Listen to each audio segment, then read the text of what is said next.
Yes. Question is, would they have the patience or would they have the understanding that, okay, we will wait for our leader from the constituency to push this agenda, eventually it will come back to Yes, us? I will tell you how they will wait.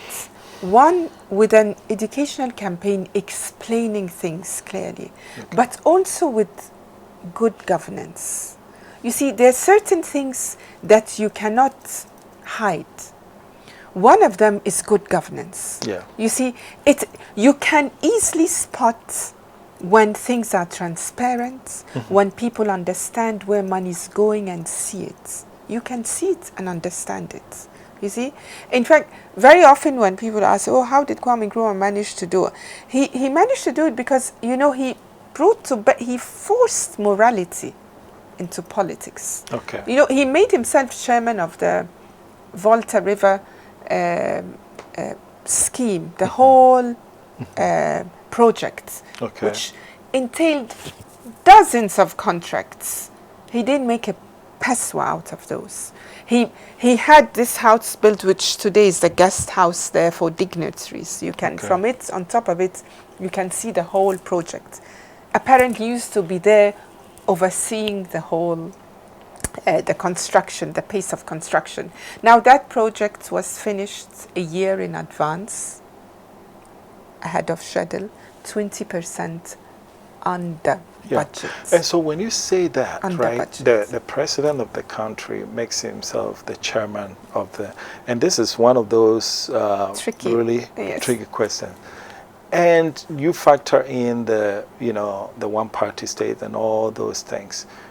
Have you looked at some of these things and say, you know what, on this area, maybe I didn't understand him very well. On this area, maybe he could have done something different. Yes. Indeed, I have. But the beauty, that was it, the beauty about Kwame Nkrumah is that he wrote. Okay. In fact, Mother said in the middle of the night, she'll wake up and she'll see the light in his office, he'll be writing.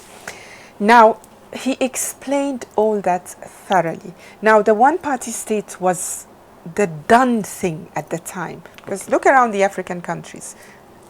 Nyerere, Houphouët Boigny, these were all long-serving leaders. So it wasn't peculiar to Ghana. That was the done thing in post-independence countries, because there was so much to do. And the contention, the conflict of multi-party or two-party state was so great that it's, you know, the tension was horrendous. And some countries, they just wanted to get on to reach a certain level of development. The second point, and again, that's Kwame Nkrumah speaking about the one-party state.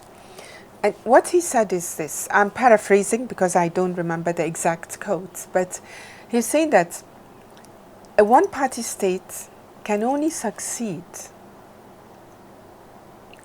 if the country is truly liberated and under a government with a socialist-oriented policies or program. Under a new colonial state or a state that's dominated by outside economically, it would be a total disaster. And that's why we are not calling for it now. But so what is he exactly saying? You see, if a state is trying to implement economic and social justice, then the focus will be the people's welfare, the people's well-being, people-centered programs. So the one-party state was a temporary thing? Yes, it was. Okay. To meet the needs of the people in the shortest possible time. Okay.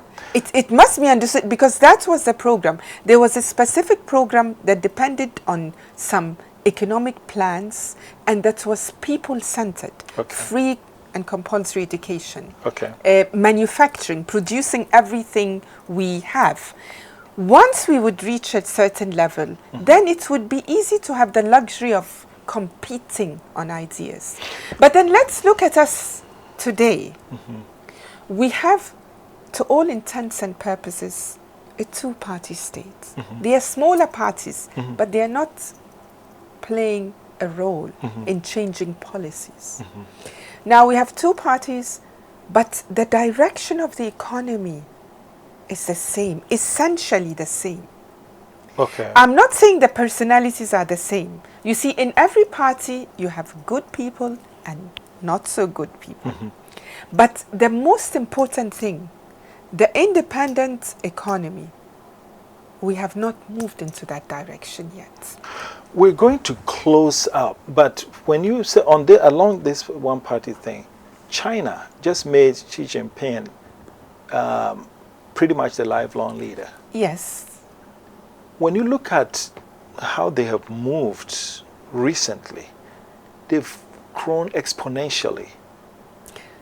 Absolutely. So is that the same thing that your father was looking at the time? Yes, but it has to be the will of the people. Okay. You see, and that's why even these measures that Nkrumah ended up choosing were done through referendum, through, through also in parliament. They were all approved by parliament. So the will of there has to be a measure of debate. Okay. There has to be a measure of examination, because the most important thing is that the people must be in tune with it.